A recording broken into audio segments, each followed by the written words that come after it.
Mateus 28, eu vou estar lendo 2 versículos da palavra de Deus, apenas uma breve reflexão nessa noite. Mateus 28, versículo 5 e o versículo de número 6.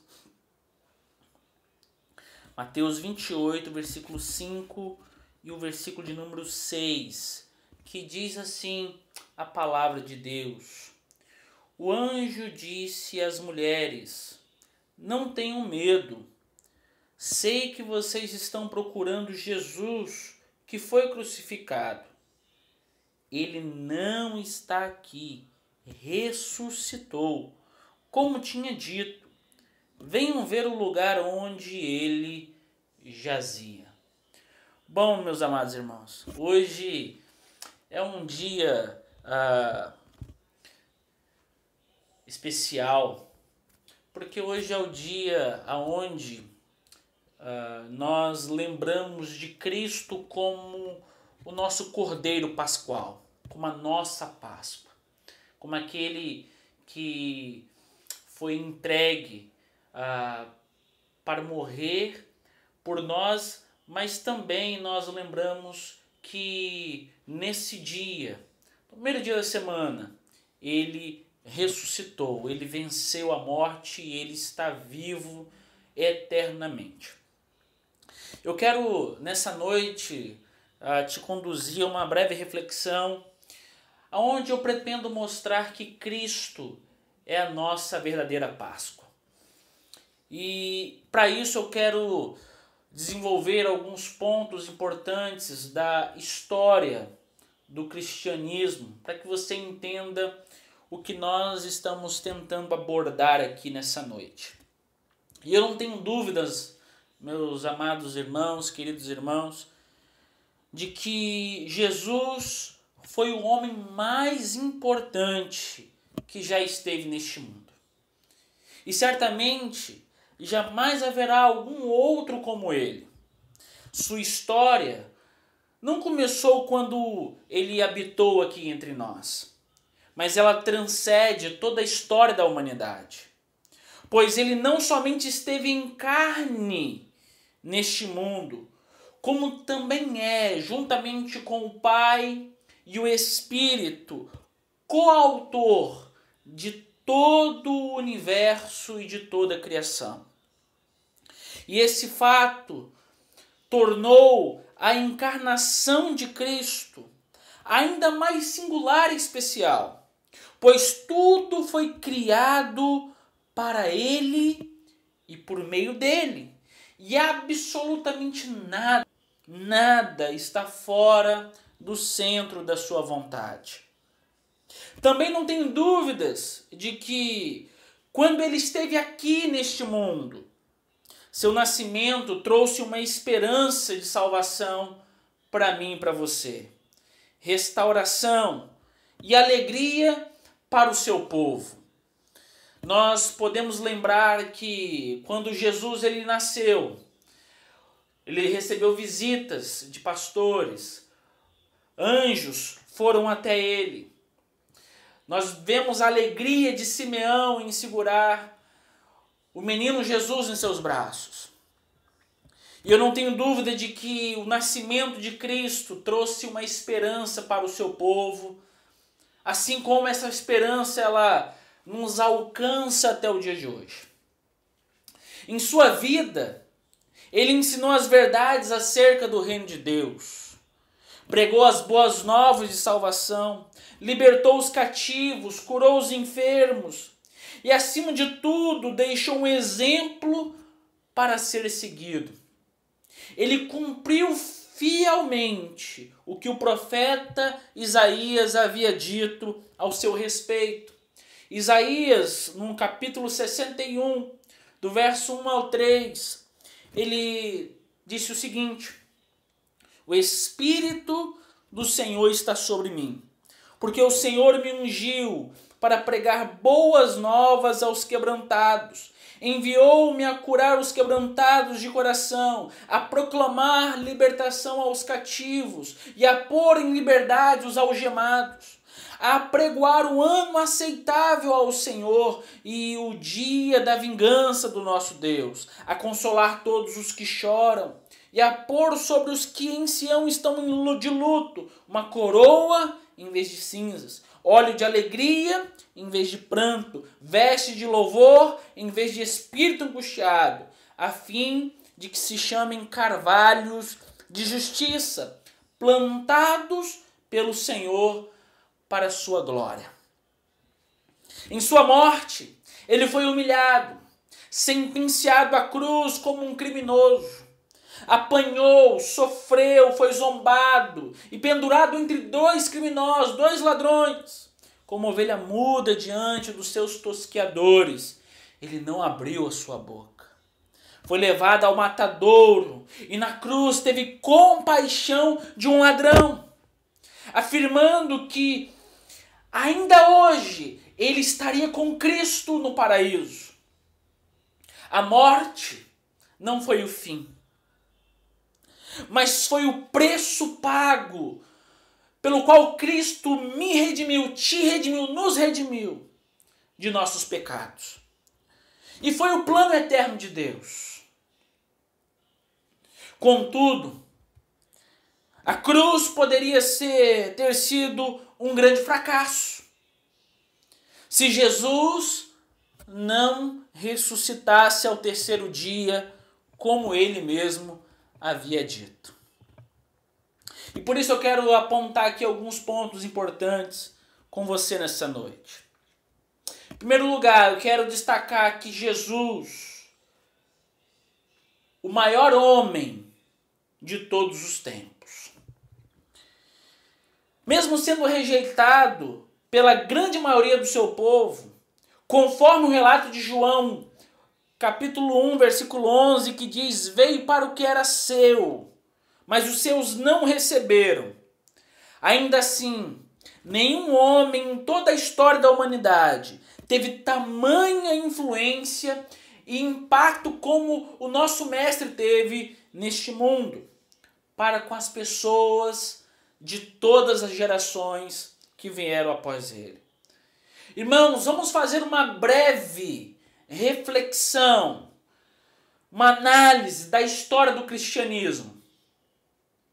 Primeiro, eu quero que você entenda acerca do nascimento e da encarnação de Jesus. Cristo, ele deixou a sua glória e tomou a forma humana. Ele se fez carne e habitou entre nós. Como rei, ao qual ele era, e é, e sempre será, quando esteve aqui encarnado, quando ele habitou entre nós, né, como diz o termo do Evangelho de João, ele tabernaculou entre nós, como rei, não nasceu em um palácio, e não tinha um berço de ouro, mas sim, nasceu num estábulo, e foi colocado em uma manjedoura. O apóstolo Paulo afirmaria que mesmo sendo Deus, Cristo se esvaziou de si mesmo. Observe o que Paulo escreveu aos Filipenses, capítulo 2, versículos 5 a 8. Seja a atitude de vocês a mesma de Cristo Jesus, que embora sendo Deus, não considerou ser igual a Deus. Era algo a que devia apegar-se, mas esvaziou-se a si mesmo, vindo a ser servo, tornando-se semelhante aos homens. E sendo encontrado em forma humana, humilhou-se a si mesmo e foi obediente até a morte e morte de cruz. Interessante, porque o nosso Cristo, sendo rei exaltado, sendo rei poderoso, quando ele esteve aqui, ele não nasceu num palácio, não nasceu num berço de ouro. Ele se esvaziou de si mesmo. Se esvaziou de tudo aquilo que ele tinha para tomar forma humana, para que pudesse cumprir o propósito eterno de Deus Pai. E isso é um fato importante que você entenda. Porque talvez não faria sentido se Cristo não vivesse da maneira ao qual ele viveu. Não cumprisse todo o propósito que estava assim descrito no Antigo Testamento, para que se cumprisse na pessoa dele, como havia sido profetizado no Antigo Testamento. Não faria sentido nada do que nós estamos vivendo nos dias de hoje e daquilo que os nossos antepassados viveram, crendo em Cristo Jesus. Um outro ponto importante na história do cristianismo são os ensinamentos e os exemplos que Cristo deixou para nós. Agora pense um pouquinho em tudo que Jesus ensinou quando esteve aqui neste mundo. Observem como ele ensinava a palavra. Reflitam sobre o Sermão do Monte e na profundeza desse sermão. Lembre-se de suas palavras, das quais nenhuma sequer caiu por terra. Recordem acerca das parábolas que ele ensinou. Lembre-se de como ele pregava acerca do reino de Deus, de como confrontava os mestres da lei, os fariseus. Pense nos exemplos de vida que ele deixou para mim e para você. Pense no que ele ensinou, como exemplo que ele deixou, o exemplo de vida, de oração, de santificação, de amor para com o próximo. Olha, meu amado irmão, a vida que ele teve aqui, os ensinamentos, o modelo, o padrão de vida que ele deixou para mim e para você, isso é de grande valor para nós. Isso é de grande impacto para mim e para a sua vida. Nós servimos a um Deus poderoso, a um Deus soberano, que não simplesmente criou o mundo e virou as costas para o mundo, não. Ele se fez carne, habitou entre nós, ele viveu neste mundo, ele ensinou como deveríamos viver, ele mostrou como deveríamos nos portar neste mundo, ele nos ensinou a orar, ele nos ensinou a ter fé em Deus, a confiar no Senhor, ele deu exemplo de vida, um modelo perfeito para que eu e você pudéssemos seguir. Ele não veio simplesmente aqui e virou as costas, como simplesmente fosse cumprir o seu papel, mas não deixasse nenhum ensinamento para não.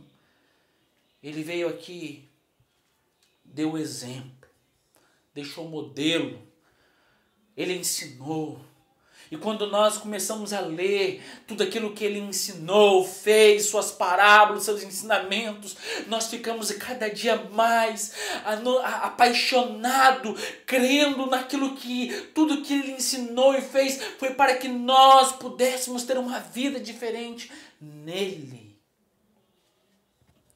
É maravilhoso ler as palavras do Mestre. É maravilhoso ler o que Jesus ensinou acerca do reino de Deus. Jesus não veio aqui passear. Ele não veio aqui simplesmente para cumprir um horário na agenda dele, não. Ele veio aqui para nos deixar um exemplo, para ensinar ao seu povo, para deixar uma direção ao qual eu e você pudéssemos seguir. Mas quando ele esteve aqui, ele também teve que enfrentar a morte. E agora aquele que foi obediente em tudo, até mesmo na morte e morte de cruz, seria humilhado, considerado maldito. Mas tudo isso suportou por obediência ao Pai Celestial. A grande questão aqui é entendermos como Jesus, tendo um nascimento simples, sem nenhum holofote, sem nenhuma pompa, sem nenhum palácio, absolutamente nada, é uma questão muito simples, de uma família simples, onde até o seu próprio povo o rejeitou, não o aceitou, que cresceu sem aparência, sem formosura, contudo ensinou aquilo que nenhum ser humano seria capaz de ensinar. Porém, morreu numa cruz romana, que era a pior morte que um ser humano poderia enfrentar na época. Morreu como um condenado, morreu como um malfeitor, esbofeteado, bateram, chicotearam, cuspiram, fizeram com que ele carregasse a sua própria cruz, pendurado entre dois ladrões, dois malfeitores, considerado como um.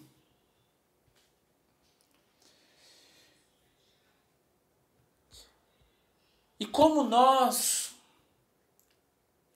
como povo, daria credibilidade ao Messias, ao qual ele dizia ser? Como nós iríamos acreditar? Foi isso que Isaías disse. Isaías 53, Senhor, quem creu em nossa pregação, quem creu em nossa mensagem? Era como se Isaías estivesse dizendo, olha, a cruz é uma loucura. Ninguém irá crer nessa mensagem. Como o rei, como o Senhor irá sofrer tanto assim? Irá morrer como um ladrão, como um malfeitor? Quem vai dar crédito a essa mensagem? Quem irá acreditar nessa mensagem que nós iremos contar? Foi exatamente isso. Foi exatamente esse o cenário, esse o retrato angustiante, tenebroso que o nosso Jesus enfrentou. Quem iria crer em nossa mensagem? Isaías já estava prevendo isso.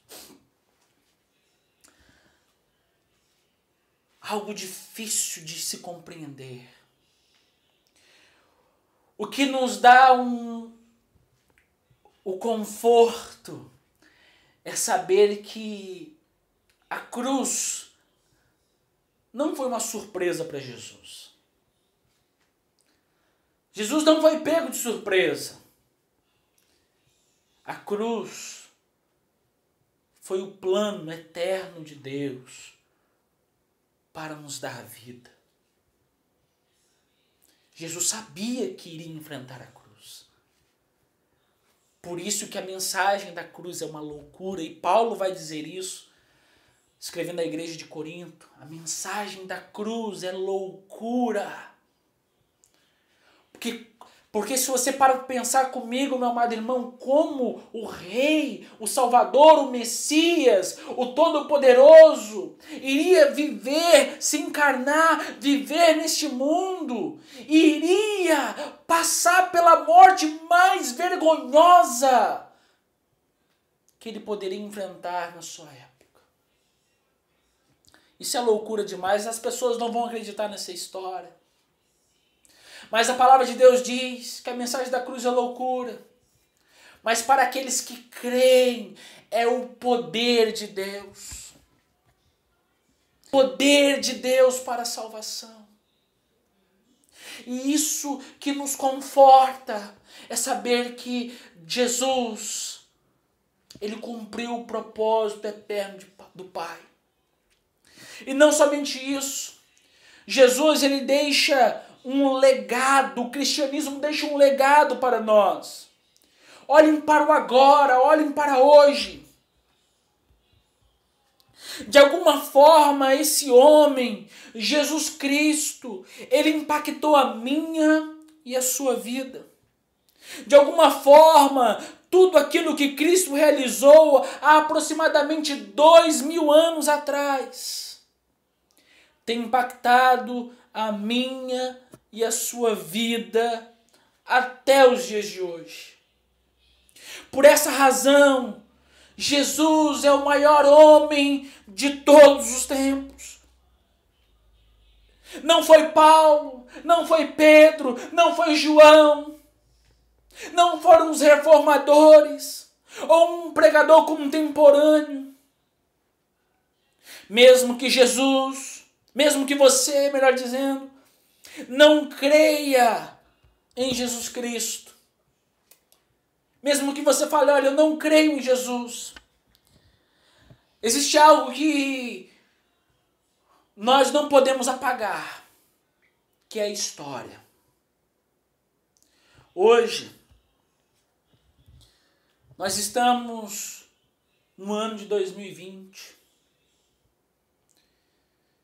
depois de Cristo. Esse Jesus que deixou um legado para mim e para você, ele dividiu a história em duas partes. Antes e depois dele. Somente Jesus, que é poderoso, que é o maior de todos, dividiu a história em duas partes. É esse Jesus que nós servimos. E portanto eu quero agora passar para um momento importante na história. Eu quero passar para a parte da ressurreição. Porque, irmãos, o que seria do cristianismo se não tivesse ocorrido a ressurreição de Cristo? Certamente, a minha e a sua fé seria uma fé vã. Se Jesus não cumprisse o seu propósito, como ele mesmo havia dito, o que seria de nós? O que seriam daqueles discípulos que andaram com Jesus durante 3 anos? O que seria da história se Jesus não houvesse ressuscitado como ele mesmo havia dito? E com isso eu quero dizer para você que sem a ressurreição de Cristo, a nossa fé não teria fundamento. Sem a ressurreição, o cristianismo seria uma grande mentira. Pois ele havia dito que morreria, mas ele também afirmou categoricamente: eu morrerei, mas ressuscitarei depois de 3 dias. Sem ressurreição, sabe tudo aquilo que ele ensinou, que eu falei lá no início? Todos os ensinamentos, todo o exemplo, tudo aquilo que ele disse, todas as parábolas, sem a ressurreição, aquilo não passaria de belas palavras e nada mais do que isso. Sabe por que tudo aquilo que ele disse tem um impacto hoje tão grande em nossas vidas? Porque ele ressuscitou. Sem ressurreição, o que nós estamos fazendo aqui agora, a pregação seria vã. Mas o que nos dá o conforto, que ao contrário de tudo isso, a palavra de Cristo se cumpriu. Mateus 28, versículo 6, nós lemos aqui no início. Diz: ele não está aqui, ressuscitou. E eu faço um grifo aqui agora. Como tinha dito. Ele ressuscitou conforme ele havia anunciado que aconteceria. E aí o texto continua: venham ver o lugar onde ele jazia. Jesus, ele está vivo. Ele venceu a morte. Interessante, irmãos, porque quando João, lá na ilha de Patmos, tem a visão, no capítulo 5 de Apocalipse, se eu não me engano, versículo 5 ou 6, ele vai dizer algo importante, que ele estava triste, chorando, porque o livro estava fechado. Ele falou que não havia ninguém digno de abrir o livro. Mas eis que veio alguém dizendo para ele: olha, acalme-se. Ele venceu.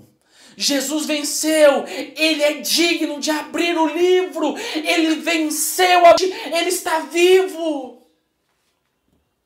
Meu amado irmão, minha amada irmã, Jesus, ele não irá vencer.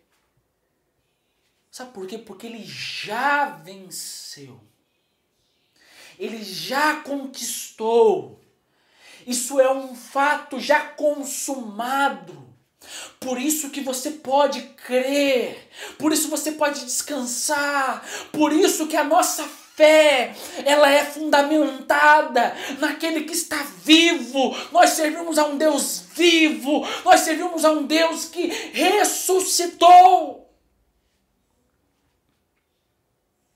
A nossa fé é fundamentada pelo fato de ter Cristo morrido pelos nossos pecados, mas também pelo fato de Cristo ter vencido a morte, dele ter ressuscitado dos mortos. Não existiria cristianismo, não existiria fé, se Cristo não cumprisse o que ele havia dito. Sabe por que a igreja se encontra de pé hoje? Depois de séculos de história de cristianismo, porque Cristo venceu a morte. Ele está vivo pelos séculos dos séculos. A igreja se tornou testemunha daquele que está vivo, daquele que venceu a morte. E pelo fato dele estar vivo, dele ter vencido a morte, eu tenho uma boa notícia para você. Você pode sim crer no amanhã. Ele está vivo. Nós servimos a um Deus vivo. Sabe por que os discípulos de Cristo fizeram o que eles fizeram como testemunhas, como o livro de Atos relata? É porque Cristo, ele ressuscitou. E quando Jesus ressuscita, Jesus agora olha para os discípulos e diz: olha, esperai até que vocês sejam revestidos de poder. Para quê? Para serem minhas testemunhas. Testemunha de quê? De que eu morri, mas ressuscitei. Testemunha de que eu fui entregue aos romanos, morto, mas ao terceiro dia eu rompi. Eu estou vivo. E agora estou falando com vocês. Olha o que os apóstolos eles fizeram. Olha o que os apóstolos realizaram. Olha o que eles conseguiram fazer depois de terem visto Cristo ressuscitado. A ressurreição de Cristo é o berço do cristianismo, é o berço da igreja de Deus. Não haveria cristianismo sem a ressurreição de Cristo. Não haveria história sem Jesus ter vencido a morte. Jesus é o nosso Cordeiro Pascual. Ele morre como um cordeiro, mas ressuscita como um leão da tribo de Judá. E você pode ter certeza, meu amado irmão, que você hoje só está de pé porque de alguma forma a história do cristianismo, a ressurreição de Cristo, ela te impactou. De alguma forma você foi alcançado por isso. Você foi alcançado pela morte e pela ressurreição de Cristo. Você foi alcançado pelo nascimento e pelo ensinamento e pelo legado que ele deixou para a sua igreja. Hoje nós somos cristãos porque todo o plano de Deus, o eterno propósito de Deus se cumpriu. Ele nasceu, morreu, viveu, morreu, ressuscitou e hoje está vivo e nós podemos ter a esperança nesse Deus que hoje vive para todo sempre. Ele é o nosso Cordeiro Pascual, ele é a nossa Páscoa. Obviamente que Páscoa não tem nada a ver com chocolate, mas se você observar o texto de Êxodo, capítulo 12, você irá observar, você irá verificar que quando a Páscoa foi instituída, ela tinha um propósito de apontar para Cristo. Propósito de anunciar Cristo como o nosso Cordeiro, que iria morrer no meu e no seu lugar. Mas também ter a certeza de que ele ressuscitou. E por isso você pode ter a confiança de que nós servimos a um Deus que o túmulo está vazio. Ele não está lá mais. Ele está hoje à destra de Deus Pai para todo sempre. Amém. Amém. Meus amados irmãos,